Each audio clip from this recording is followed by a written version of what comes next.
Hello students of English literature, welcome to the channel of CUET PG वाला। अगर आप aspirant हो CUET PG के और आप देना चाहते हो CUET PG 2027, then I have something very big news related to the syllabus, right. इस बारी जो 2026 का जो एग्जामिनेशन हुआ था, इसमें कुछ ऐसे क्वेश्चंस आ गए थे जो बच्चे कह रहे थे आउट ऑफ सिलेबस है, वो सिलेबस का पार्ट है नहीं। तो क्या सिलेबस आपका अपडेट होगा या फिर क्या सिलेबस आपका अपडेट हुआ है और फिलहाल क्या है सिलेबस, इसके बारे में ये वीडियो में आपको पूरी जानकारी मिलेगी, तो एंड तक बने रहना। तो देखो बच्चे, इस बार जो 2026 का अगर क्वेश्चन पेपर हम लोग देखेंगे तो बच्चों का ऐसा क्लेम था कि हमारे कुछ ऐसे क्वेश्चन रहे हैं ना जो आउट ऑफ द सिलेबस है।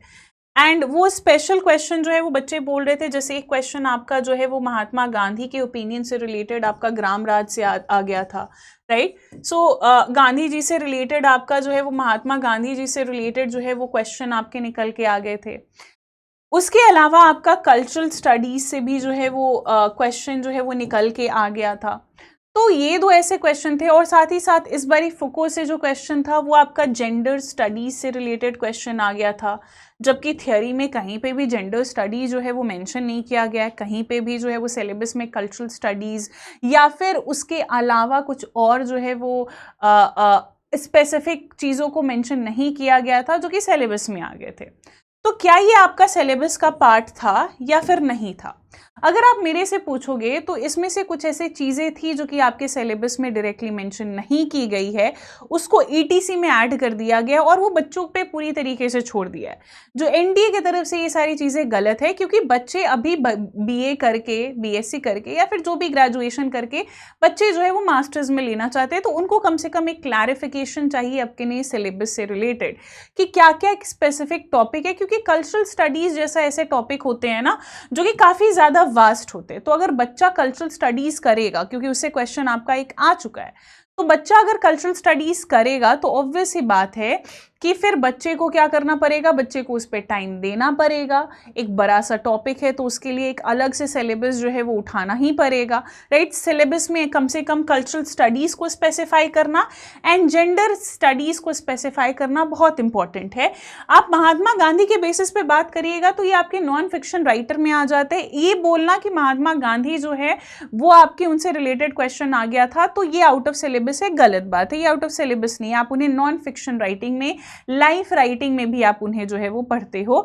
लेकिन ये दो ऐसे पार्ट थे इस बारी, फुको से रिलेटेड क्वेश्चन या ब्लू ह्यूमैनिटी से रिलेटेड क्वेश्चन, राइट, आपके कुछ ऐसे थे जो कि सिलेबस में डायरेक्टली मेंशन नहीं किया गया और ये दो एक बहुत ही मेजर चंक होता है, इसको डायरेक्टली मेंशन करना है। क्योंकि कल्चरल स्टडीज से रिलेटेड आपने सिर्फ ब्लू ह्यूमैनिटीज वगैरह से क्वेश्चन ही नहीं पूछा था, बल्कि क्वेश्चन आपने जो है वो रेमंड विलियम से भी पूछ लिया था कि रेमंड विलियम्स के हिसाब से, राइट, रेमंड विलियम के हिसाब से जो है वो क्या है कल्चर, राइट। रेमंड विलियम्स के हिसाब से आपका क्या कल्चर बैठता है, तो ये आपने पूछा। तो चलिए देखते हैं ये सिलेबस में है कि नहीं है और क्या फॉल करता है फिलहाल। तो आज की तारीख में अगर हम देखेंगे बच्चे, तो आपका सिलेबस जो है वो यहाँ पे फॉल करता है।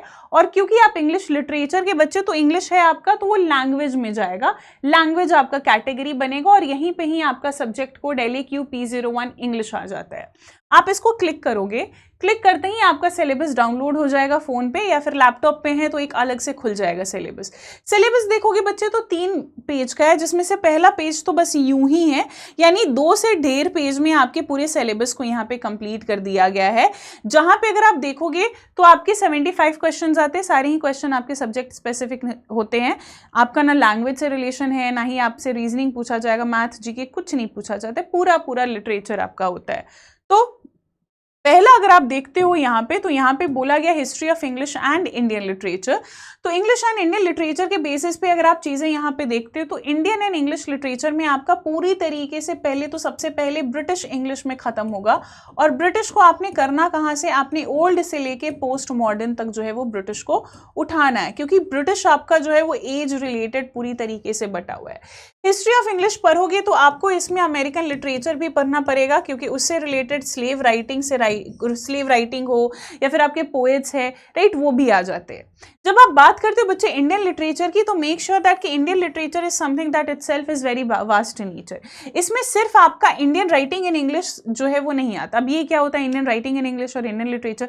इंडियन लिटरेचर वो होता है हर एक लिटरेचर पीस, हर एक राइटर जो कि इंडिया के हैं और उन्होंने लिटरेचर में कॉन्ट्रीब्यूट किया है, चाहे भाषा कोई भी हो, हिंदी हो, मराठी हो, गुजराती हो, अगर एक बहुत ही बड़े राइटर है, राइट, और वो इंडियन लिटरेचर को मतलब इंडियन लिटरेचर को एक नया शेप दिए हैं या फिर किसी ना किसी वे में वो पार्ट रहे हैं, तो वो हो जाएगा। लेकिन जैसे ही बात आप करते हो इंडियन राइटिंग इन इंग्लिश, यानी वो सारे राइटर जिन्होंने ओरिजिनली इंग्लिश में लिखा है, राइट, जो कि इंग्लिश में लिखना, जैसे कि आपके निज़म इज़िकल हो गए, कमला दास हो गए, तो वो तोरू दत्त हो गई, गिरीश कर्नाड, महेश दत्तानी, ये सारे ऐसे राइटर हैं जिन्होंने इंग्लिश भी लिखा और भी बहुत सारे और भी भाषाओं में इन्होंने लिखा है।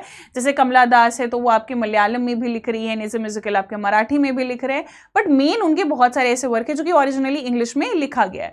तो ये मेजर डिफरेंस है। तो इंडियन लिटरेचर में आपको जो है वो हिंदी लिटरेचर भी थोड़ा पढ़ना पड़ेगा, राइट, आपको जो है वो रीजनल लिटरेचर भी जो है वो पढ़ना पड़ेगा, राइट, आपको एंशिएंट लिटरेचर भी आपको पढ़ना पड़ेगा। महाभारत रामायण से उठा के थोड़े वेद की जानकारी, थोड़े महाभारत रामायण से उठाना जानकारी, संस्कृत भी, क्योंकि इस बार संस्कृत से रिलेटेड भी अष्टाध्यायी से क्वेश्चन रहा है, राइट। आप जो है वो यहाँ पे इसको हटाओगे तो आपका जो है वो थ्योरी से भी, इंडियन थ्योरी से भी क्वेश्चन आपका, जनरली एस्थेटिक थ्योरी से क्वेश्चन आता है, रस रिलेटेड क्वेश्चन आपके जो है वो होते हैं। तो ये सब में अगर आप देखोगे तो मेजर ऑथर यानी जो मेन ऑथर है उससे भी क्वेश्चन है, जो आपके मेन टेक्स्ट है यानी जो वर्क है इंक्लूडिंग इंग्लिश ट्रांसलेशन यहाँ पे मेंशन किया गया है कि भाई बहुत सारे ऐसे राइटर हैं जो कि उन्होंने किसी और भाषा में लिखा लेकिन उनके वर्क इंग्लिश में ट्रांसलेट हुए। जैसे गिरीश कर्नाड, उन्होंने खुद भी ट्रांसलेट किया है, दूसरे के भी वर्क को उन्होंने ट्रांसलेट किया है, राइट। उसी तरीके से आप देखोगे तो आपके विजय तेंदुलकर, लिखा उन्होंने मराठी में है लेकिन किसी और के द्वारा उनकी वर्क जो है वो इंग्लिश में ट्रांसलेट हुई है। तो इंग्लिश ट्रांसलेशन वाला भी वर्क आपका इसमें फॉल कर जाएगा एंड उसकी हिस्ट्री एंड लिटरेरी मूवमेंट्स भी जो है वो आपने देखनी है। नीचे आओगे तो नीचे आप थोड़ा सा आके, अब क्योंकि ये ऐसी चीजें हैं जो को थोड़ा सा मैं बताकर उन्होंने बहुत सारा सब कुछ डाल दिया है। नीचे आओगे तो लिटरेरी टर्म्स आपको देखने को मिलेगा। तो लिटरेरी टर्म्स में देखोगे तो एलिगरी है, बैलेड है, ये सारा चीज उन्होंने स्पेसिफाई किया है कि भाई हम ये पूछेंगे, हम ये पूछेंगे, ये तो रहना ही है। बैलेड से क्वेश्चन आ चुका है, एलिगरी से ब्लैंक वर्ड, सबसे ही लगभग क्वेश्चन आपका आ चुका है। तो ये तो उन्होंने स्पेसिफाई किया है, सो किया ही है, वो तो आपने पढ़ना ही पढ़ना है, राइट। इसके अलावा आप यहाँ पे देखोगे ना बच्चे, तो यहाँ पे उन्होंने ETC लिख दिया है, ठीक है, यानी ये तो आपका डायरेक्टली आना ही आना है, इसके अलावा भी आपके आने हैं, यानी लगभग आपको 100 के आसपास जो है वो literary terms and figure of speech जो है वो करने पड़ेंगे, राइट। आयरनी पर होगे तो आयरनी का टाइप्स भी आपको पढ़ना पड़ेगा, ठीक है। यहाँ पे अगर आप देखोगे तो शायद इन्होंने आयरनी मेंशन किया है, नहीं किया है, लेकिन आयरनी से आपका क्वेश्चन 2024 में आ चुका है। और सिर्फ आयरनी से ही नहीं बल्कि आयरनी के टाइप्स जो होते हैं, dramatic irony, verbal irony, right, उससे भी क्वेश्चन आ चुका है। तो जो चीजें मेंशन नहीं है उससे तो क्वेश्चन आ ही चुका है, जो चीजें मेंशन है उससे भी ही आएगा, राइट। लिटरेरी जॉनरा भी आप देखोगे तो ये फील है कि चलो इतना है, स्पेसिफाई कर दिया गया, but again it is not specified if you look here, it is etcetera, right, etcetera है आपका। फिक्शन, नॉन फिक्शन है तो महात्मा गांधी आपके नॉन फिक्शन राइटिंग में ही फॉल करते हैं, he was a writer too, right.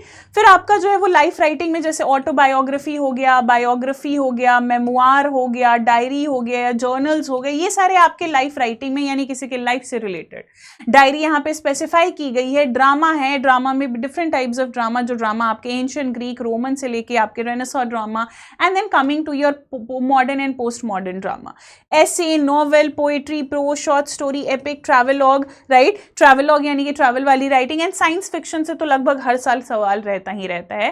इसी में ही आपका ब्लू ह्यूमैनिटीज भी जो है वो आ जाएगा लिटरेरी जॉनरा में, एंड साथ ही साथ आपका जो है वो आपका वो कल्चरल स्टडीज में भी आ जाएगा, एंड रीसेंट ट्रेंड में भी आपका वो फॉल करता है। कंपैरेटिव लिटरेचर है जिसमें आपके कंपैरेटिव लिटरेचर से रिलेटेड कॉन्सेप्ट, कंपैरेटिव लिटरेचर के जो स्कूल्स हैं, राइट, क्योंकि ये आपका PYQ रहा है, कंपैरेटिव लिटरेचर के जो 3 इंपॉर्टेंट स्कूल रहे हैं उससे रिलेटेड, उनसे रिलेटेड थियरी एंड टेक्स्ट, क्योंकि इस बारी ट्रांसलेशन स्टडीज में 2026 में आपका जो है वो 6 क्वेश्चन था, ठीक है। कितने थे? 5 या 6 ऐसे ही क्वेश्चन थे, आई थिंक कम से कम 5, ज्यादा 6 क्वेश्चन थे।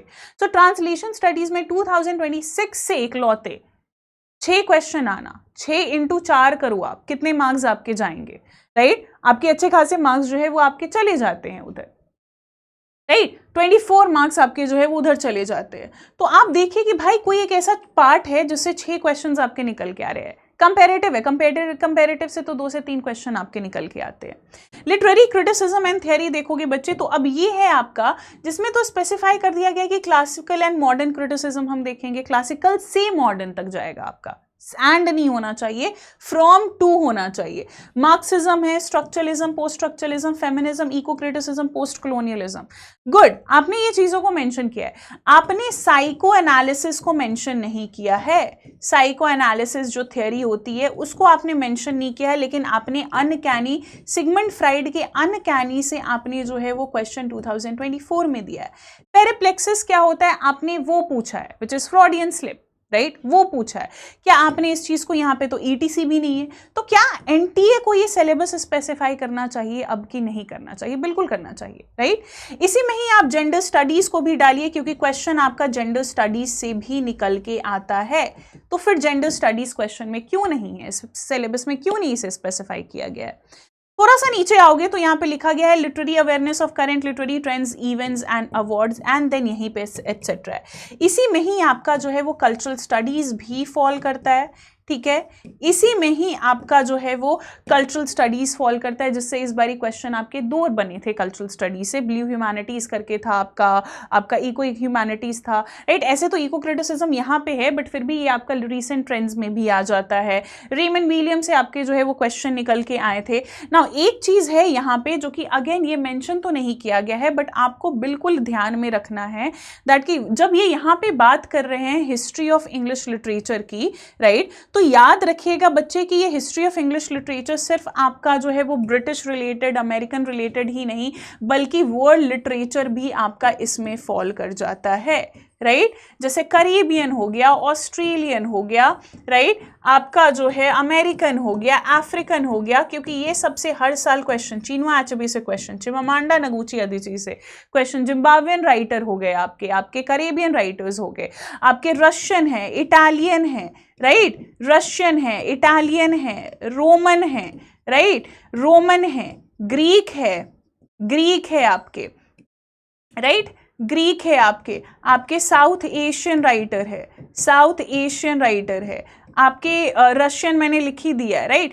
तो ये सारा भी आपका हिस्ट्री ऑफ इंग्लिश लिटरेचर में आ जाता है, जो कि स्पेसिफाई नहीं किया गया, और एनटीए को ये स्पेसिफाई करना चाहिए, राइट। फिलहाल के लिए तो आपका कोई ऐसा चेंज है नहीं, बस यही मैं बोलूंगी कि ये चीज़ों को आपने ध्यान नहीं दिया था, ये चीज़ भी अब ध्यान में लेकर चलोगे।